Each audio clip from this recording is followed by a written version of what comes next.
আমার নাম সাবা, আমি একজন স্টুডেন্ট। আমি আপনাকে একটা প্রশ্ন করব জাকির ভাই। একজন পুরুষ বেহেশতে গেলে হুর পাবে, অর্থাৎ আয়তলোচনা সুন্দরী সে পাবে, কিন্তু নারী বেহেশতে গেলে সেখানে সে কি পাবে?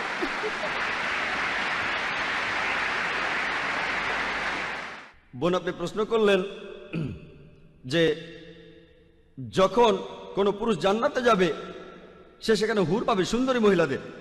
এখানে নারীরা কি পাবে তারা যখন জান্নাতে যাবে? পবিত্র কোরআনে এই হুর শব্দটার উল্লেখ আছে সব মিলিয়ে মোট 4টি জায়গায়। পবিত্র কোরআনে সূরা দুখানের 54 নম্বর আয়াতে উল্লেখ করা হয়েছে, এরপরে সূরা তুরের 20 নম্বর আয়াতে উল্লেখ করা হয়েছে, এরপরে সূরা রহমানের 72 নম্বর আয়াতে উল্লেখ করা হয়েছে, আর সবশেষে সূরা ওয়াকিয়ার 22 নম্বর আয়াতে উল্লেখ করা হয়েছে। আর এখানে বেশিরভাগ অনুবাদে, বিশেষ করে উর্দু অনুবাদে, এই হুর শব্দটার অনুবাদ করা হয়েছে যে সুন্দরী মহিলা। যদি এই হুর শব্দটার অর্থ হয়ে থাকে সুন্দরী মহিলা, তাহলে মহিলারা জান্নাতে গিয়ে কি পাবে?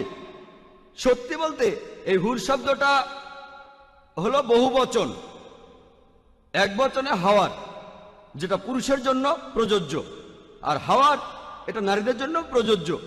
এখানে আসলে হাওয়ারের চারিত্রিক বৈশিষ্ট্য বোঝানো হচ্ছে। এর অর্থ বড় সাদা সুন্দর চোখ। এখানে বিশেষ করে সাদা চোখের কথা বলা হয়েছে। একই ধরনের আরেকটা শব্দ রয়েছে আজওয়াজুন মুতাহারাতুন, কোরআনের অনেক জায়গায় আছে। সূরা বাকারার 25 নম্বর আয়াতে উল্লেখ করা হয়েছে এবং সূরা নিসার 57 নম্বর আয়াতে উল্লেখ করা হয়েছে। এখানে বলা হয়েছে আজওয়াজুন মুতাহারাতুন, যার অর্থ সঙ্গী বা সাথী। মোহাম্মদ আসাদ এই হুর শব্দটার অনুবাদ করেছেন স্বামী বা স্ত্রী, আর আব্দুল্লাহ ইউসুফ আলী তিনি অনুবাদ করেছেন সঙ্গী।